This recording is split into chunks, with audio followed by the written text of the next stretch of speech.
we went together, which was really fun. I hadn't either. I really liked it. Not that exciting. Lexington's really cool because they have UK. Yeah. And so there are probably more fun things to do. Like they have the horse races, but obviously they're not going on right now. So I feel like it would be fun to go back in the fall when they do have the races and like UK games and stuff. But the food was good. How long is that for? It's only an hour and a half on the plane. Yeah, and they have a direct flight. Yeah, but no, I'm not like itching to go back. But also, I would totally go back to like do some of the other things and stuff. So yeah. Yeah, good to see you. You too. Just talking about our week last week. Did you have a good week? Oh no. Well, we were able to work from home, which was oh, that's nice. Good. Yeah. I know. The weather was so nice. Is it really needed? He's talking about United and stuff, and Charlie.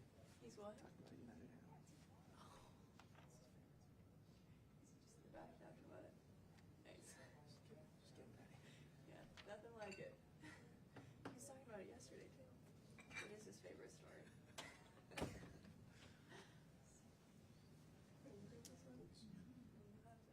It's just in a different format. I just made it into oral remarks. All right, it's fine. What? I was always on the watch list for United because they wouldn't let his dog go on the flight. So he got a little upset at the person who was checking them. Anyways, he didn't get put on the watch list, but so the way he describes it, it's so funny. Like, because their poodle is their baby. Yeah. You've heard about Yes. Charlie. Oh yeah. We FaceTime the dog a lot. Yes. Yeah. Mike loves to talk to Charlie.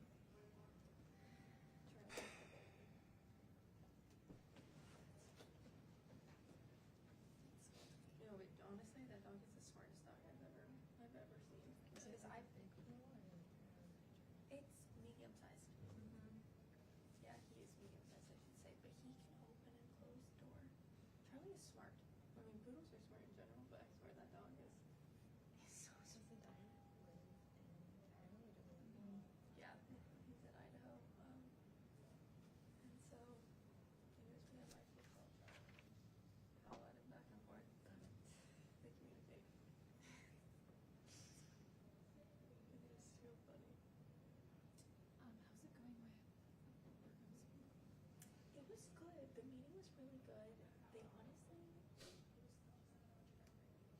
they talked a lot about Indian affairs. Okay. And I mean, honestly, it's probably by now we're talking about that. And then a little bit about wildland firefighter pay, which obviously like the CR was just signed. So, but it was good. Hopefully moving forward it'll be easier like to contact them. Yeah. A more open relationship. Mm-hmm. Yeah. But I think the staff definitely got their butts chewed out for like not responding and stuff. So, Oh, really? Because he was even like, I'm so sorry that this took longer than what it needed to take and stuff. Interesting. So Okay. yeah. Because I think a lot of cardinals have had well, not a lot. At least public ones that we know. Yeah. Mm-hmm. Ag, DHS, y'all.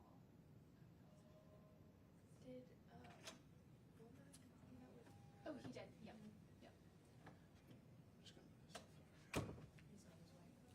Oh, he's here. But Oh, he's here. okay. Well, we'll get it done sooner rather than later. But it was a good meeting. Yep.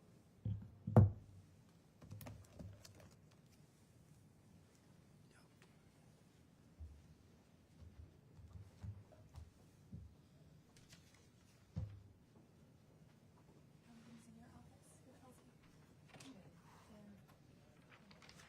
Well, yeah, husband was born and raised in the district. Really? Yeah, and his parents still live there. Oh, that's awesome. I actually think my husband's godfather, when Elsie was first running, ran in like the primary with him. Oh, no way. That's so funny. They must know each other. Huh. Does your husband work on that? No, no. But his dad is big into like local politics, so I think his dad and Elsie have known each other.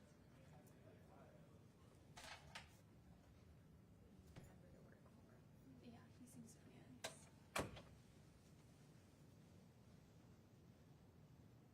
Going to football next week.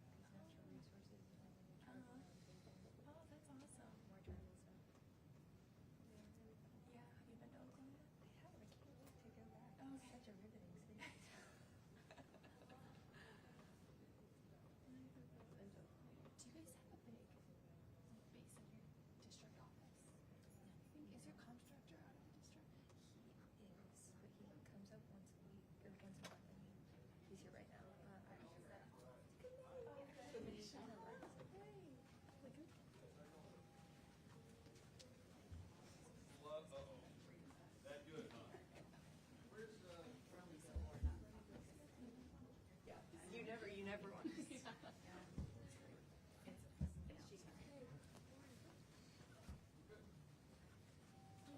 Good, how are you?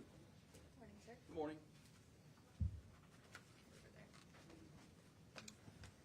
Oh, wow. Moved up.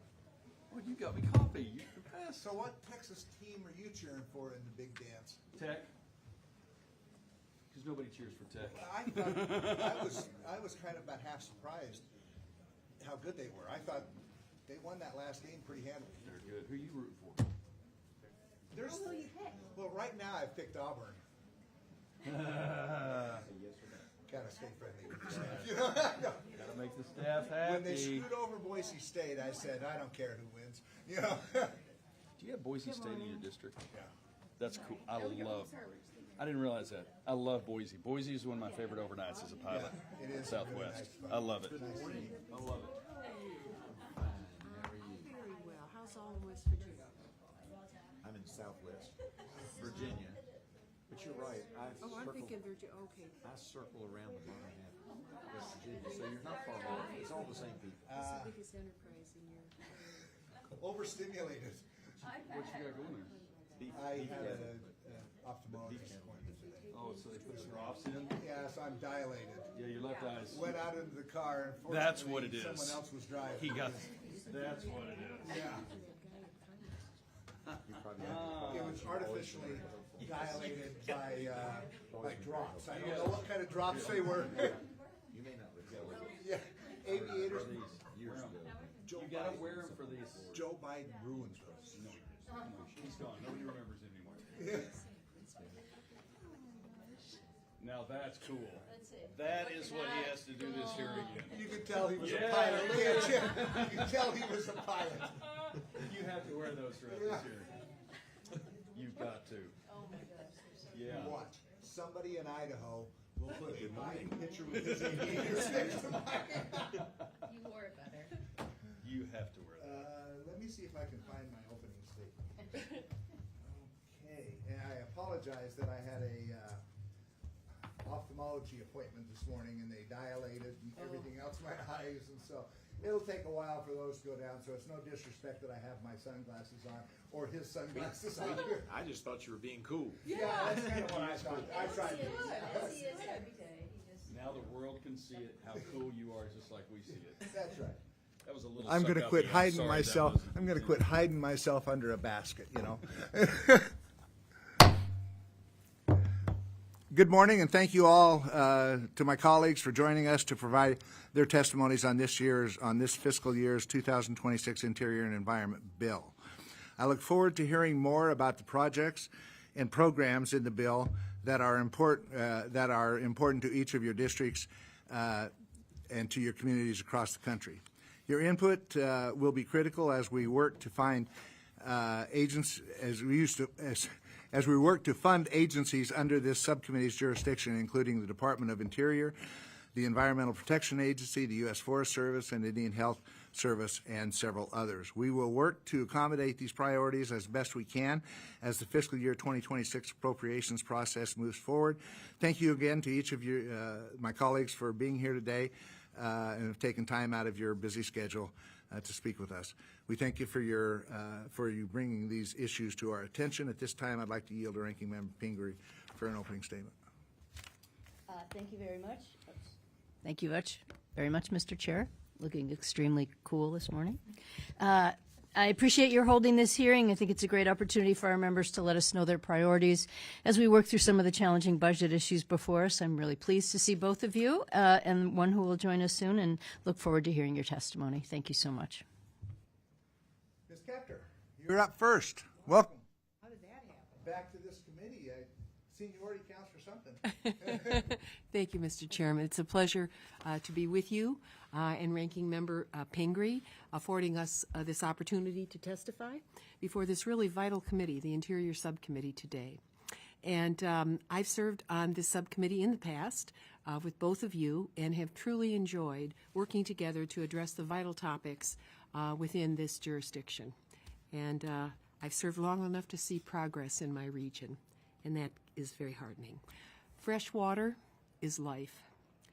I come before you today as co-chair of the House Great Lakes Task Force, a bipartisan group to support reasonable funding for a very important, successful, and popular program across our Great Lakes region entitled the Great Lakes Restoration Initiative, GLRI.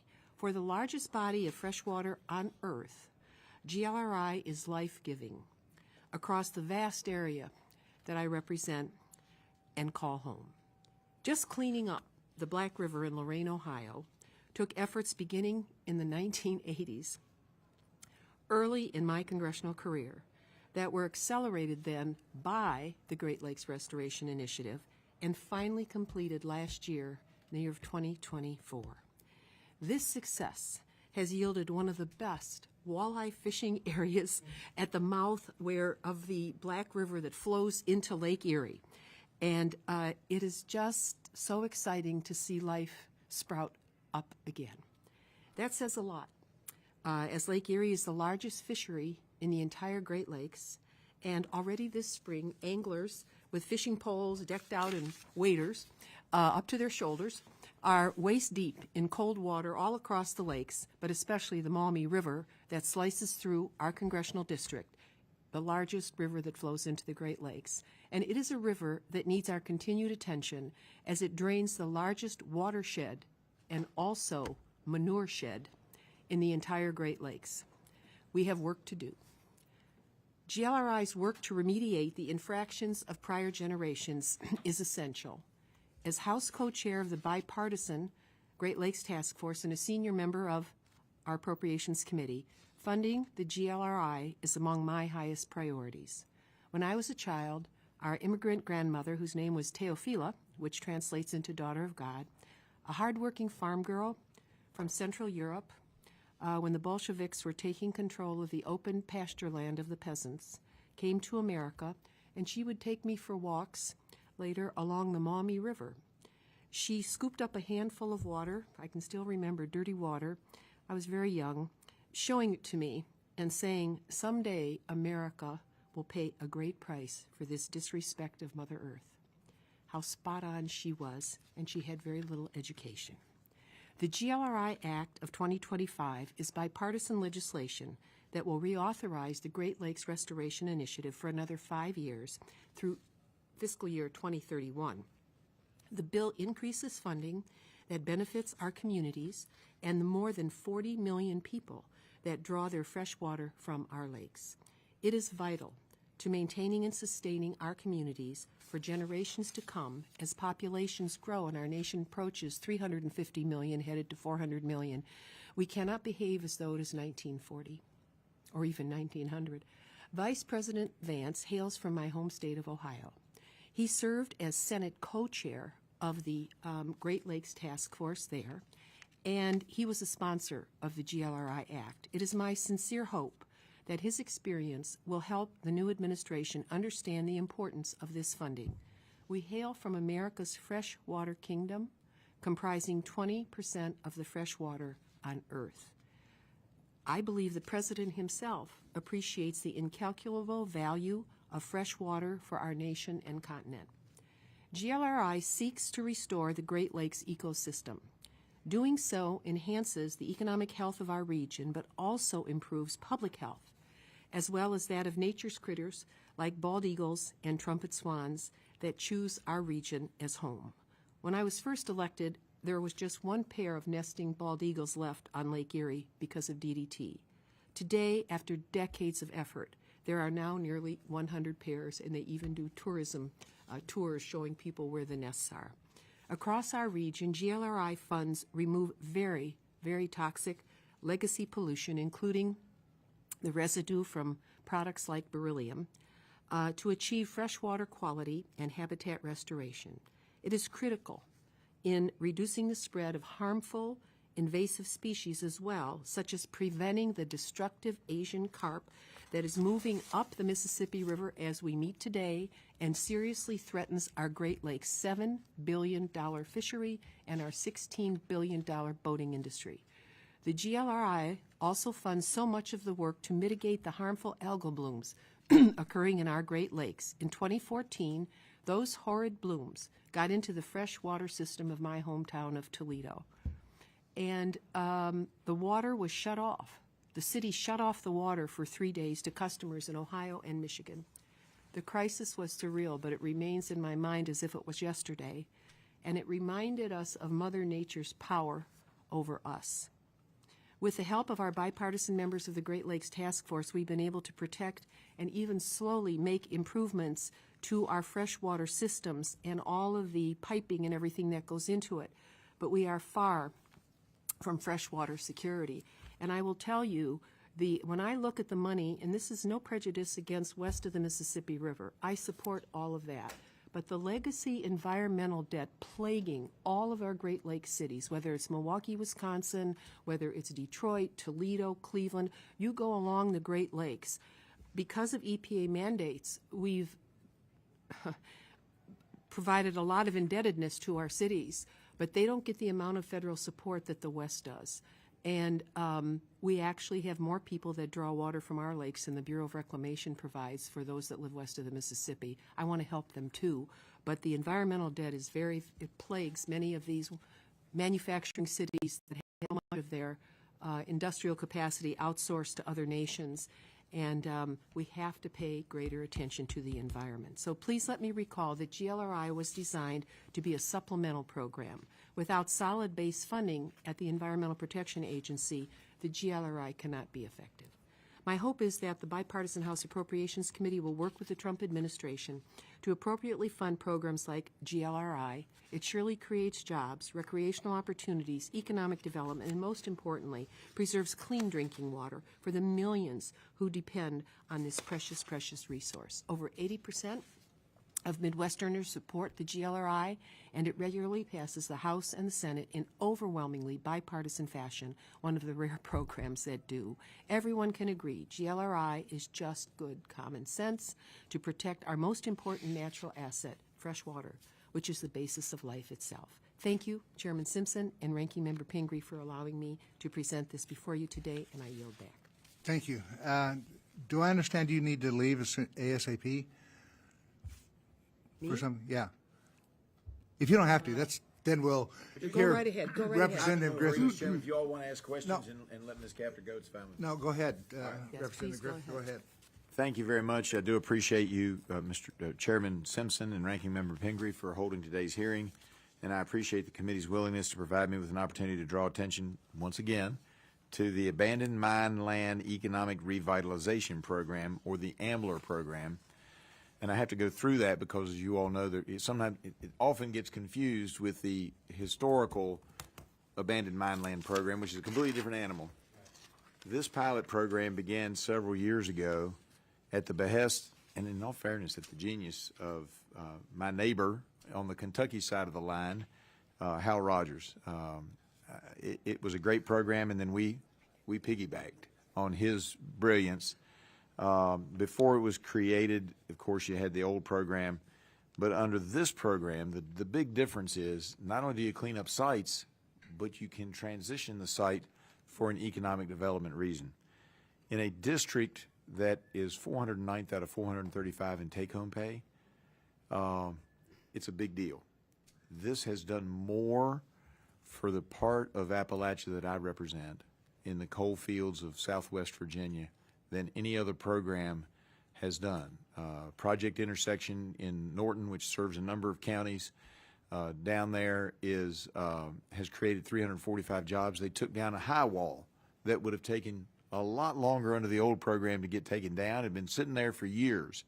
Took down the high wall, created an industrial development park, got 2 people already in it, got plenty of extra land. We have a large site of several hundred acres where they completely cleaned up an old coal fines pit where they put the small little pieces of coal they couldn't use at the time, cleaned that up, took down the old coal processing plant, and now there's several hundred acres. That one hadn't hit yet, as you know, with economic development and industrial sites. That one hadn't hit yet, but it's prime. It has rail. It has electricity coming in from 2 different directions. It's got everything already there because it was an industrial site to begin with, and it wouldn't have happened if it had not been. Even the Office of Surface Mining came in and said it would have cost us a lot more money, because it was a public-private deal where we put in the public money and a private developer took all the stuff off, was able to sell the coal that couldn't be used in the past, but now there's technology to use it. It's been a win-win.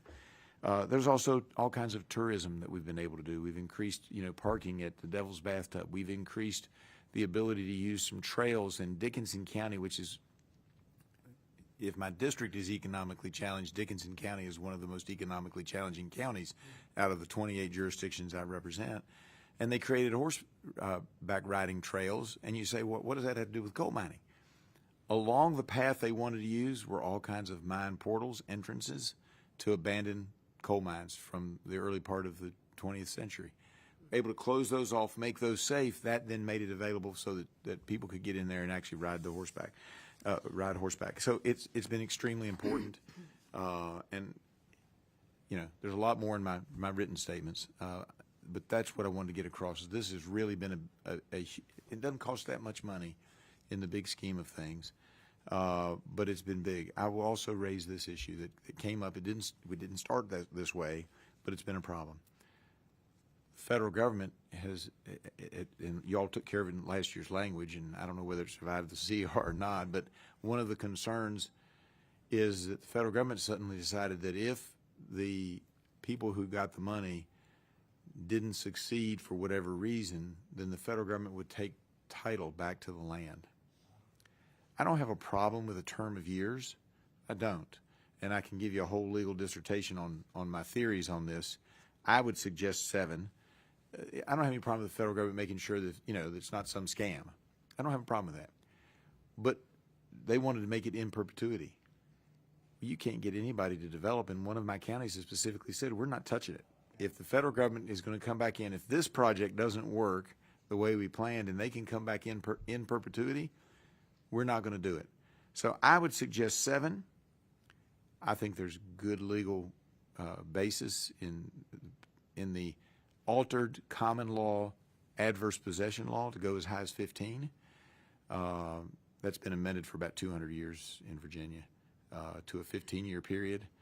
And even that's acceptable. My counties have told me that they prefer the 7, but they could live with the 15 because then, they too don't want to scam, but they don't want to have something that sits there and all of a sudden it becomes a permanent problem because the federal government has taken title to it and doesn't know what to do with it. Local people are more likely to figure out what to do with it. So I raised that issue for you and I'm happy to assist your team any way I can on that issue. But those are the issues, but this is just a fabulous program that, like I said, I'm glad I brought it to Virginia, but I wish that I could claim that I had the genius to figure it out in the first place, but that belongs to Hal. And I yield back.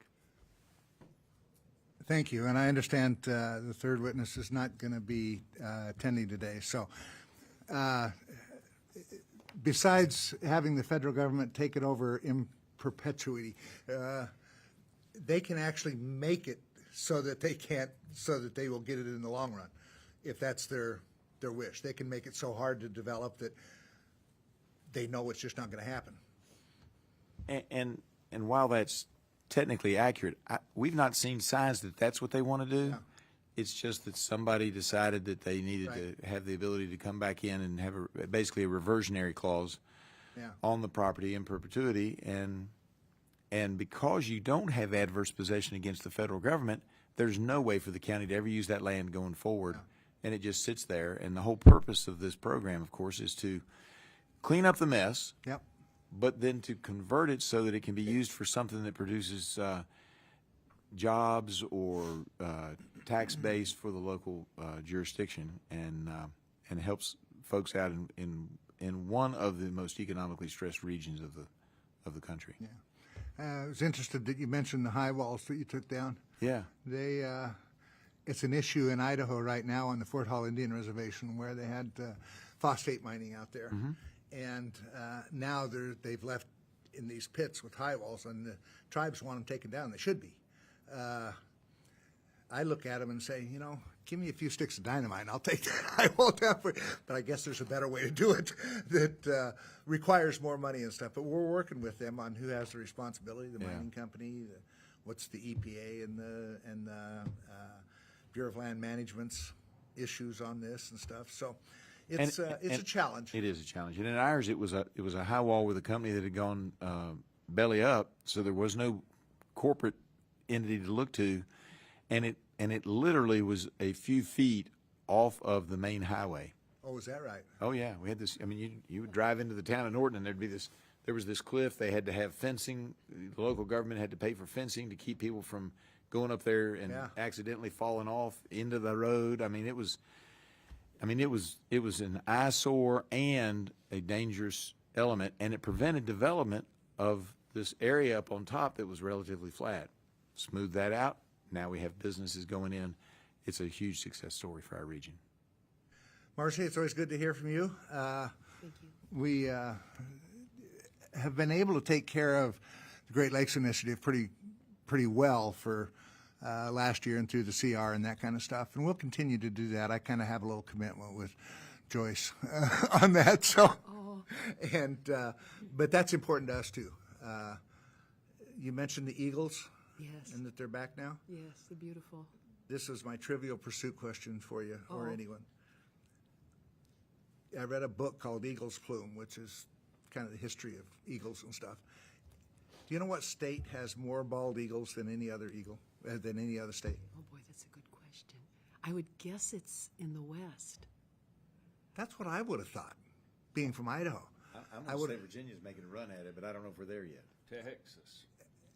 Come on. See? Everything's about Texas. But everybody thinks Alaska, because you see pictures of bald eagles in Alaska. You see, and I thought, well, then it must be Idaho or Montana or whatever, Florida.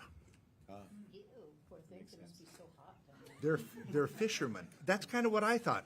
But eagles are fishermen, and think of all the streams and ponds and everything else they got to fish at down there. I just found that interesting. So that's another feather, I guess, in Florida's cap, right? Yeah.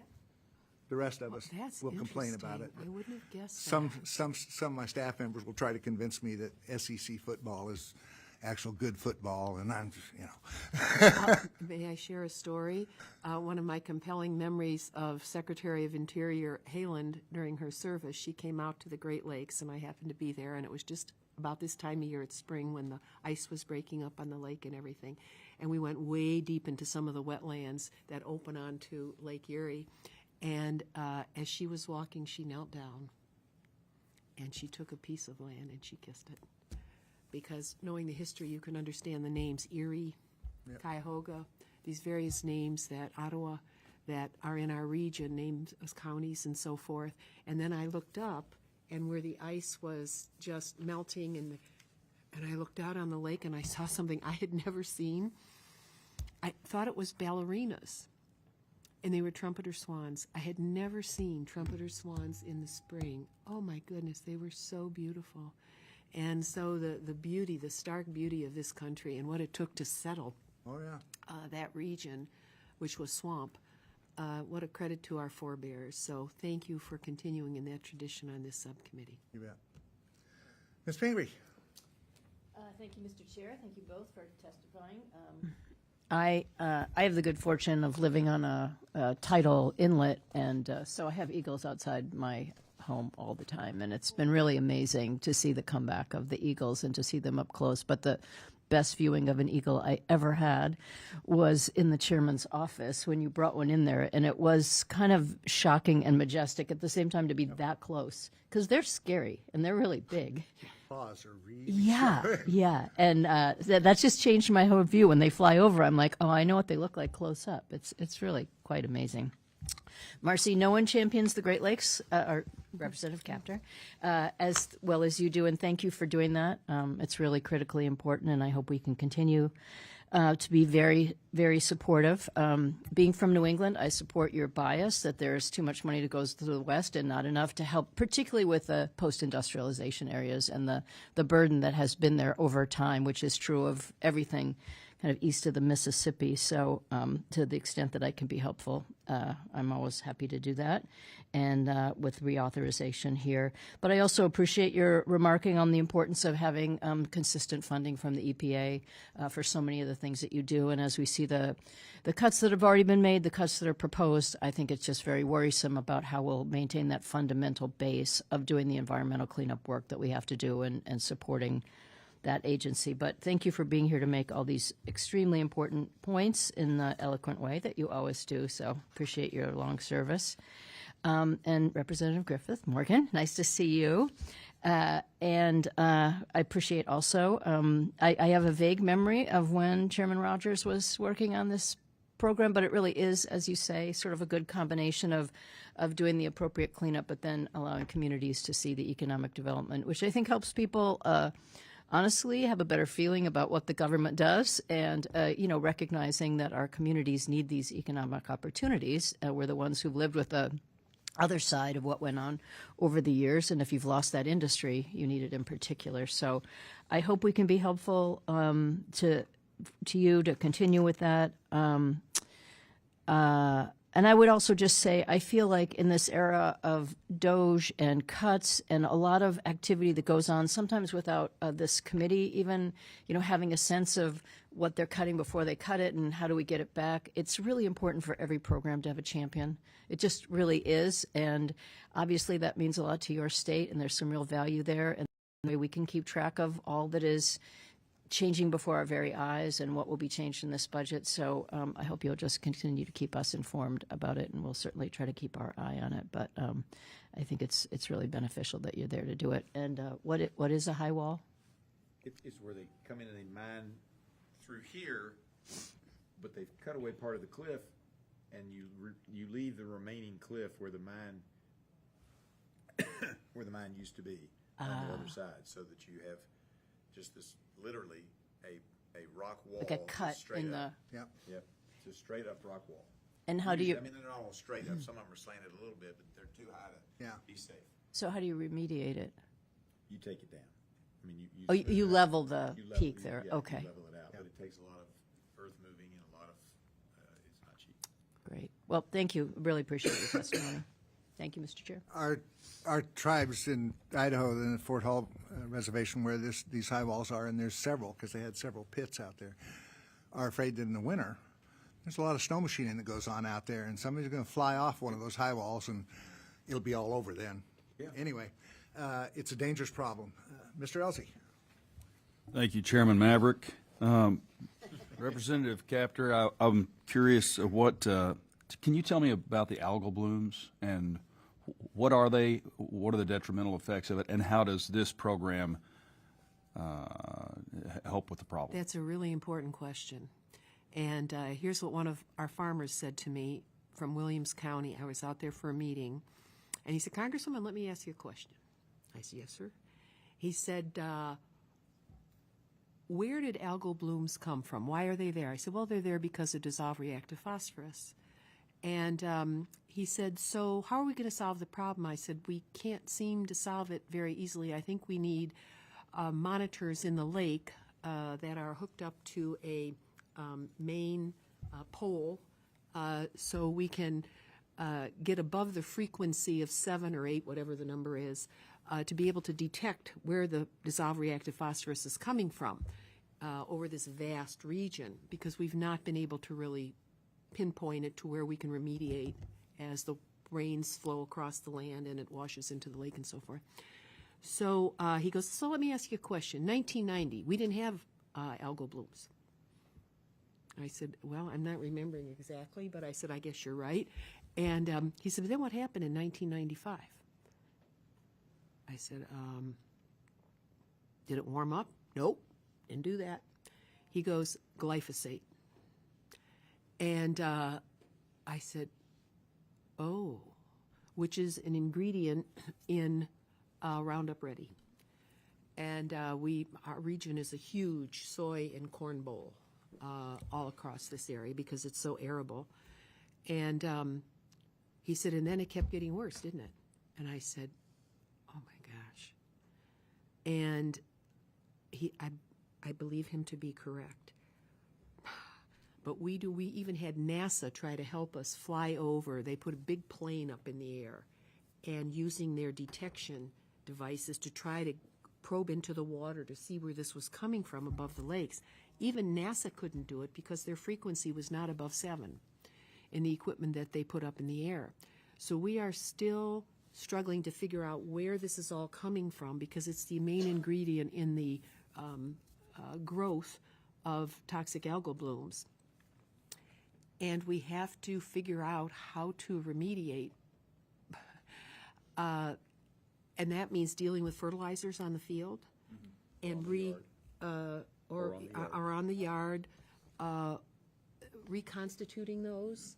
I used to work for an agricultural firm back in Ohio, and that's not as easy as it sounds, but that's where we have to focus. And it's like nobody can come up with the answer. So what happens is, like our water system that was shut off, the toxic algal blooms got in. They got in, and now we've had to put all this money in trying to figure out how to filter it out. But that's not the only problem we have. We have problems with quagga mussels and zebra mussels and all these things that came in through international shipping. I believe Chair Simpson understands what I'm talking about. And now those just encrust all of our water pipes. It's like, oh, now we got this problem. And so both of those issues cause real problems in the freshwater delivery systems, and they are antiquated. Trying to reconstitute the fertilizers in some way, we can't control the rainfall, and there's more of that, so there's more washing but through agriculture bills, and we're working on this in the new agriculture bills, we can try to do more on-farm capture and filter across the region, but that won't be enough because of what is happening with the chemicals in the fertilizers. So is it seasonal or perennial? Based on runoff. It's based on runoff and also the amount of rainfall. I was out at one hog farm, and we've got to deal with the manure. I mean, that's another part of this where we're not using the manure for power and for fertilizer. We're letting it drain off, and we're not using it. We're not dealing with the watershed in a modern way. We're farming like it's 19, I don't know, pick your number, 40, 1930, whatever it is.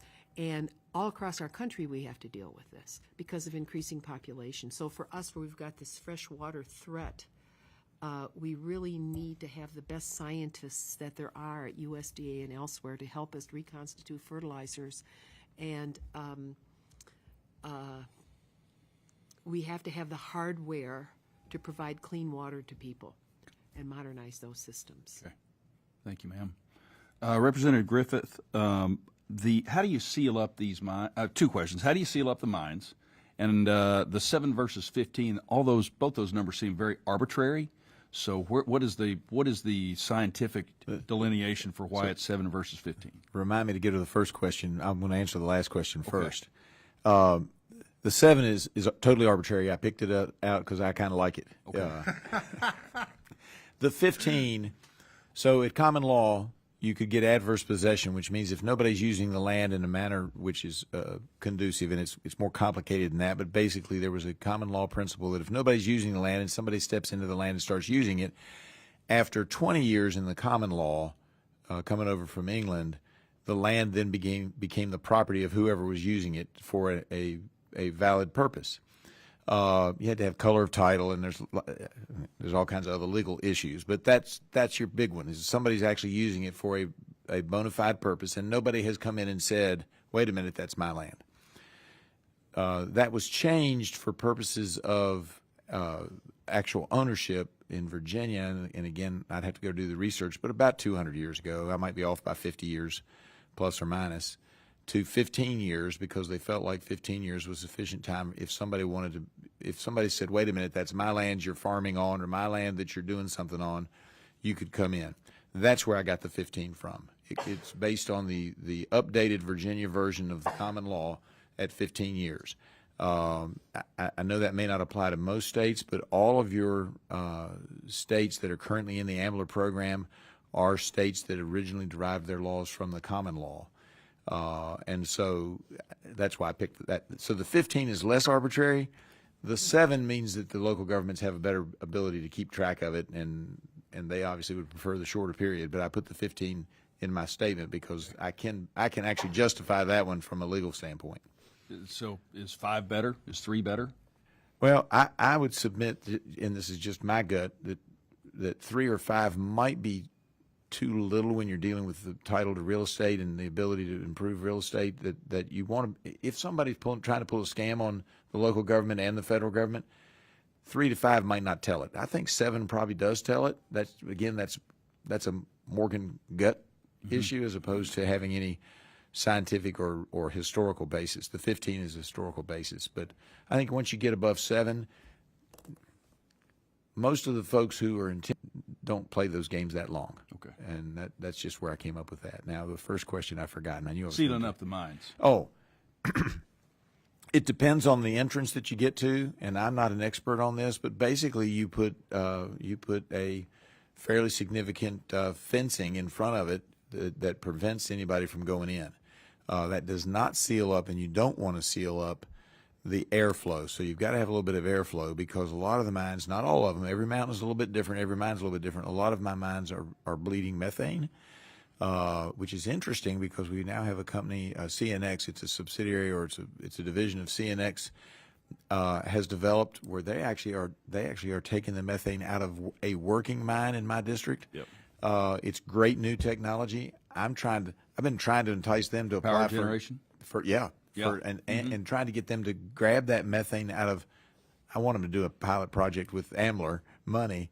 They haven't yet come to that because they're getting out of working mines. They're able to get a sufficient amount to make some money off of. But once you open up a mine, if it's a mine in the side of a mountain that has a lot of methane, it's going to continue to leak for 100, 200, 300 years after that.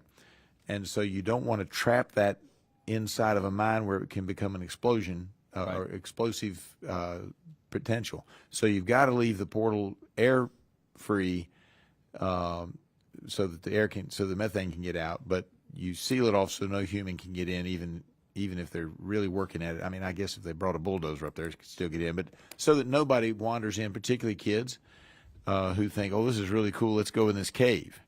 And they're just, all of them have some dangers to them, so we wanted to prevent that. So what we do is we go in, we seal those off, and then you can have land that you can use that's adjacent to it for other purposes. Yeah, they're doing a lot of that thermal capture from, like in the Permian Basin, from burn off, and then capturing that heat. And Yep. it seems like that would be a great power generation capability. All right, thank you, sir. Appreciate your time. Thank you. Any other questions? Mr. Thank you. Chairman, may I just clarify one answer to Congressman Elsie? Sure. If I could, it won't take long. I wanted to mention, because I know Florida has a lot of algal blooms too. And for us, it's progressive. They don't go away in the wintertime. They're like sheets of green. They just float, and then it goes down, down, down. I represent one of the 2 shallowest lakes in the Great Lakes. And my worry is someday it'll turn into a swamp if we're not careful what we're doing. The land we live on is a drained swamp because of the farmers that preceded us. So it is successive and it is troubling. And now that the lakes aren't freezing over, that's a whole nother issue that deals with evaporation and all this that I won't get into. But it just sort of, they settle at the bottom and then they get churned up with the winds and everything and nature. And so they're a destructive presence in the lake. The other thing I wanted to mention on manure, perhaps people will be listening to this, we need a solution for large animal operations. I have one dairy that is 25,000 head, and they use the manure for power, and I assume they pelletize it too for fertilizer. But most of our animal production sites either store it on site, but in not a very good way. We've got a new farm bill coming up, and I'm going to have to exit also to go to a farm bill meeting.